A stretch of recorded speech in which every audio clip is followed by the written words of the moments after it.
seperti yang termaklum dalam hukum Islam, bahawa kita memang dituntut berdoa.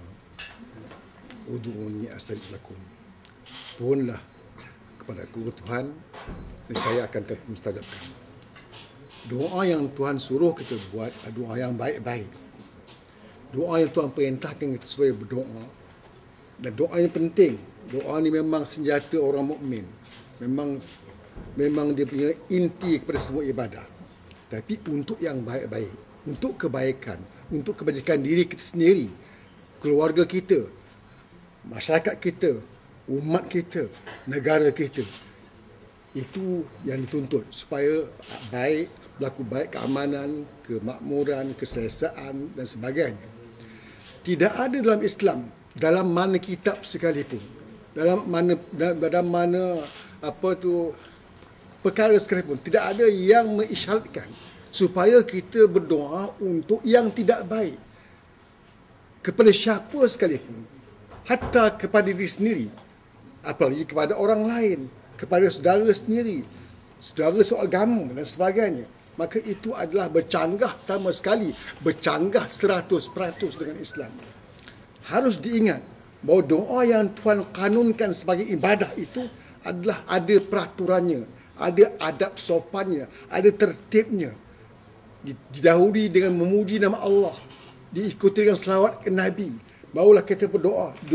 Doaun lahu, doa yang baik-baik, bukan doa yang tidak baik. Maka apabila kita berdoa dengan niat yang tidak baik, dengan permohonan permintaan yang untuk menjahanamkan orang, untuk merosakkan orang, untuk menginaya orang, untuk orang itu pergi celaka dan sebagainya, itu bukan doa yang dituntut oleh agama Islam. Kita harus ingat, junjungan besar Nabi Muhammad SAW ketika dihimpit oleh Quraisy, musyrikin, ditentang habis-habisan dan bagai-bagai.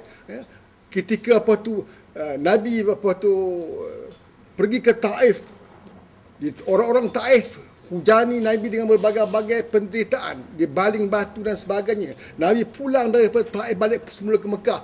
Di tengah jalan, Jibril tawarkan kepada Nabi Muhammad, apa yang kamu mahu ya wahai Muhammad? Kalau kamu minta aku angkatkan jabal bukit bukit ini untuk mempapkan kepada orang Taif, akan kutimpa kepada orang Taif. Tapi apa yang keluar daripada mulut Nabi Muhammad? Apa yang keluar daripada mulut Nabi Muhammad? Respon kepada tawaran Jibril, Allahumma hdi qaumi fa'nahum la ya'lamun.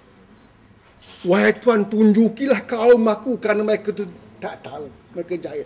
Doa yang keluar, doa kebaikan yang keluar, bukan menjahanamkan, melingkupkan, tidak. Kalau mau ikut Nabi, itulah caranya. Doa biasanya kalau orang yang dizalimi, dia minta supaya sama ada minta Allah beri petunjuk kepada orang yang menzalimkan orang yang berkenaan, dan ada juga minta dibalas. Seperti dalam isu Palestin, bila orang Palestin dizalimi, ada doa orang-orang Islam untuk menewaskan musuh secara wajar dan sopan dan beradab, iaitu minta Allah hancurkan musuh kerana mereka telah dizalimi. Dalam kes doa oleh orang yang memimpin doa sewaktu perhimpunan sebuah parti Islam baru-baru ini, saya fikir masyarakat di Malaysia nampak PAS tidak dizalimi. Jadi untuk apa mereka berdoa supaya hancurkan orang lain yang tidak menzalimkan mereka? Kerana mereka khususnya orang-orang yang dikatakan menyokong sebuah parti Islam iaitu PAS, mereka telah mendapat faedah yang banyak. Jadi kenapa nak diminta supaya diturunkan bala atau kesan kepada pihak UMNO yang menjadi tunjang kepada nikmat yang telah juga didapati oleh orang-orang daripada parti yang berkenaan. Misalnya dalam hal beasiswa, saya fikir orang dalam di Malaysia ini, walaupun mereka menjadi ahli parti yang berkenaan atau anak mereka, tapi mereka mendapat peluang Tapi kenapa kita minta supaya Allah turunkan bala kepada pihak yang menjadi penganjur kepada pembiayaan ataupun nikmat yang dihadapi, yang didapati oleh mereka? Dia jauh beza. Palestin, orang Palestin dizalimi, mereka minta supaya dihancurkan musuh. Dalam kes ini, UMNO menjadi pihak yang bertanggungjawab memimpin supaya orang-orang di Malaysia ini tanpa mengira parti, mereka juga dapat hak mereka. Kenapa nak dianggap supaya itu bahawa mereka yang menjadi tunjang itu sebagai zalim? Itu tentang doa yang tidak berpaksikan kepada kebenaran. Kita boleh minta, tapi minta petunjuk. Kalau kita melihat satu kemungkaran, kita tidak boleh menggunakan perkataan yang tidak bersopan, tapi yang paling baik ialah minta Allah beri petunjuk. Itulah yang diajar oleh Islam. Dalam kes murtad, sebenarnya kalau diperhatikan, kita telah terdapat bahawa PAS telah mengiktiraf bahawa UMNO ini Islam. Kerana biasanya murtad ni adalah setelah memeluk agama Islam, kemudian dia meninggalkan agama Islam, maka dia menjadi murtad. Apabila disebut bahawa UMNO murtad, sekurang-kurangnya sudah ada satu pengiktirafan. Terima kasihlah kerana mengiktiraf bahawa UMNO adalah parti Islam. Cuma yang jadi persoalan sekarang ialah kita tidak tahu bila UMNO keluar daripada Islam, yang menyebabkan mereka menuduh bahawa UMNO murtad. Tapi yang pasti bahawa mereka mengiktiraf bahawa UMNO adalah parti Islam.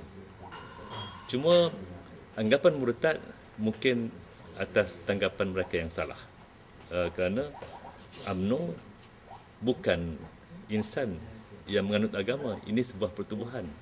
Murtad biasanya kepada penganut agama yang menganut agama Islam kemudian meninggalkan agama Islam, maka dia menjadi murtad. Dalam kes UMNO murtad, saya fikir istilahnya pun sudah salah. Sasarannya sangat salah kerana datang daripada orang yang saya fikir sudah berfikir secara salah. Itu pendapat saya.